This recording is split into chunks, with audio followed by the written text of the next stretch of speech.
bahwa seorang laki-laki mukmin yang Dajjal perintahkan untuk digergaji dari ujung kepala sehingga berpisah antara kedua kakinya, boleh jadi dia termasuk bahagian dari hamba-hamba Allah yang khusus dipilih Allah Ta'ala untuk secara proaktif mendatangi Dajjal dalam rangka membuka mata manusia bahwasanya Ad-Dajjal sebenarnya tidaklah sedahsyat sehebat yang mereka kira. Pantaslah bila mukmin tersebut pada akhirnya mendapatkan pujian spesial dari Nabi Muhammad SAW dengan ucapan beliau, sabda beliau, hadza a'zamun nasi syahadatan 'inda rabbil alamin. Lelaki ini, mukmin ini adalah manusia yang paling mulia mati syahidnya di sisi Allah Rabbul Alamin, Rabb seluruh semesta alam.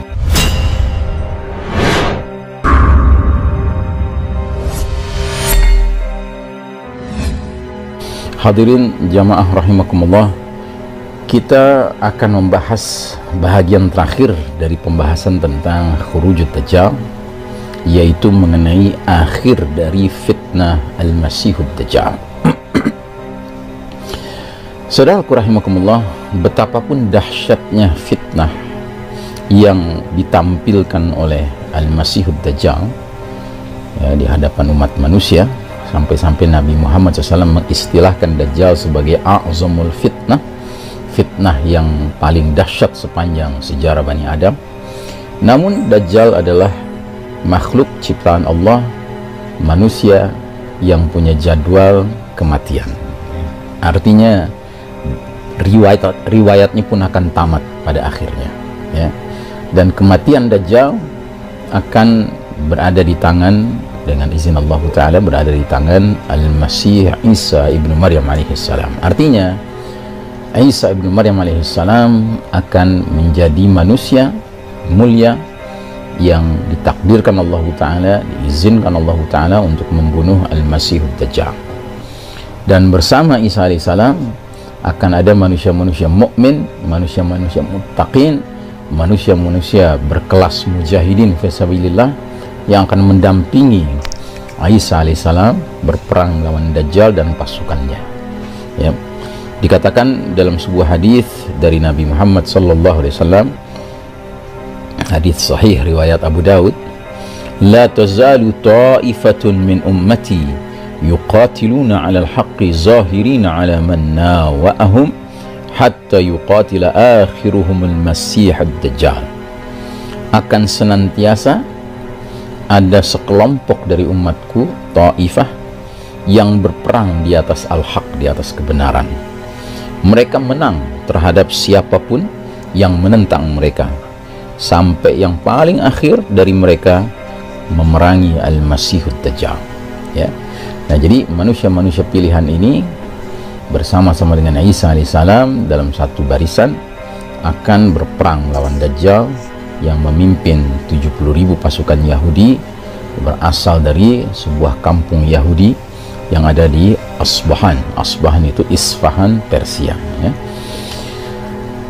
Tidak sembarang muslim dapat masuk ke dalam kelompok tersebut, Taifah Mansurah itu, sebab kelompok itu terdiri dari para muslimun, mukminun, muwahhidun yang telah berhasil lulus menghadapi fitan, berbagai fitnah sebelum khurujud Dajjal, sebelum keluarnya fitnah Al-Masih Dajjal, sehingga mereka inilah yang pantas berhadapan dengan fitnah paling dahsyat tersebut saat pada akhirnya fitnah tersebut keluar, hadir ya.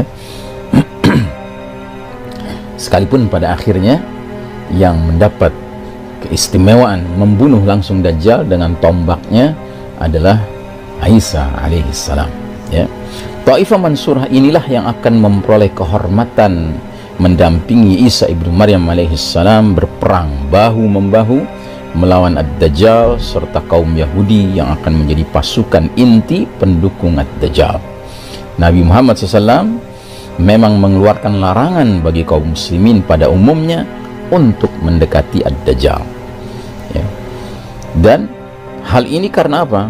Karena kata Nabi SAW, ya, man sami'a bid-dajjal falyan'a anhu, barang siapa mendengar bahwa Dajjal mendatangi kampungnya, kampung halamannya, kotanya, tempat tinggalnya, ya, hendaknya dia menjauh dari Dajjal.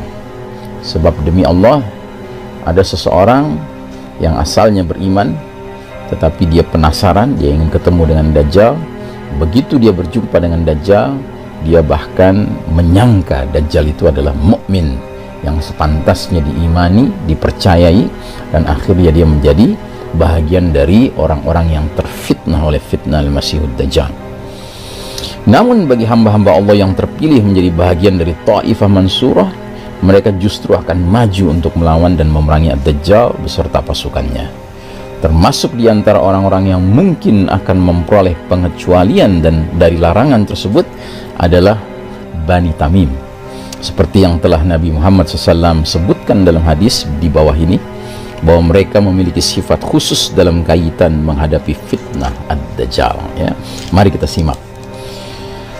La azalu uhibbu Bani Tamim ba'da thalathin sami'tuhu min Rasulillahi sallallahu alaihi wasallam yaquluha fihim hum ashaddu ummati 'ala ad-dajjali wa kanat fihim sabiyatun 'inda Aisyah faqala a'tiqiha fa innaha min waladi Ismail wa ja'at sadaqatuhum faqala hadhihi sadaqatu qaumin aw qaumi. Artinya, Abu Hurairah radhiyallahu anhu berkata, saya akan senantiasa mencintai Bani Tamim karena tiga hal yang pernah saya dengar langsung dari Rasulullah SAW mengenai mereka. Pertama, saya pernah mendengar Rasulullah SAW bersabda, mereka Bani Tamim adalah umatku yang paling gigih melawan Ad-Dajjal. Kedua, ada seorang tawanan perempuan dari Bani Tamim di rumah Aisyah. Kemudian Rasulullah SAW bersabda, wahai Aisyah, bebaskanlah ia karena ia adalah keturunan Ismail alaihissalam. Yang ketiga, Rasulullah SAW pernah bersabda ketika ada zakat dari Bani Tamim, ini adalah zakat kaum kami. Masya Allah, ini hadis sahih riwayat Imam Al-Bukhari. Dan sangat boleh jadi bahwa seorang laki-laki mukmin yang Dajjal perintahkan untuk digergaji dari ujung kepala sehingga berpisah antara kedua kakinya, boleh jadi dia termasuk bahagian dari hamba-hamba Allah yang khusus dipilih Allah Ta'ala untuk secara proaktif mendatangi Dajjal dalam rangka membuka mata manusia bahwasanya Ad-Dajjal sebenarnya tidaklah sedahsyat sehebat yang mereka kira. Pantaslah bila mukmin tersebut pada akhirnya mendapatkan pujian spesial dari Nabi Muhammad SAW dengan ucapan beliau, sabda beliau, hadza a'zamun nasi syahadatan 'inda rabbil alamin. Lelaki ini, mukmin ini adalah manusia yang paling mulia mati syahidnya di sisi Allah Rabbul Alamin, Rabb seluruh semesta alam. Al-Masihud Dajjal laknatullah alaih merupakan makhluk Allah yang sangat buruk, dan dia akan mati dibunuh oleh makhluk Allah Ta'ala yang sangat mulia, yaitu Al-Masih Isa ibnu Maryam alaihissalam. Ketika Allah Ta'ala mengutus Al-Masih ibnu Maryam alaihissalam, maka Isa alaihissalam turun di dekat Menara Putih di wilayah sebelah timur kota Damaskus dengan mengenakan dua kain yang dicelup za'faran berwarna kuning. Isa meletakkan kedua telapak tangannya pada sayap dua malaikat di kanan kirinya. Ketika Isa alaihissalam menundukkan kepalanya, maka kepalanya meneteskan air. Ketika dia mengangkat kepalanya, tercucurlah air bagaikan mutiara yang jernih. Tidak halal bagi seorang kafir pun yang mencium aroma Isa alaihissalam, kecuali si kafir itu pasti menemui kematian. Dan aroma nafasnya Isa alaihissalam dapat tercium sejauh pandangan matanya. Isa alaihissalam akan mengejar Dajjal hingga Isa berhasil menangkapnya di pintu Lut, ya, pintu masuk kota bernama Lut. Lalu Isa alaihissalam akan membunuhnya.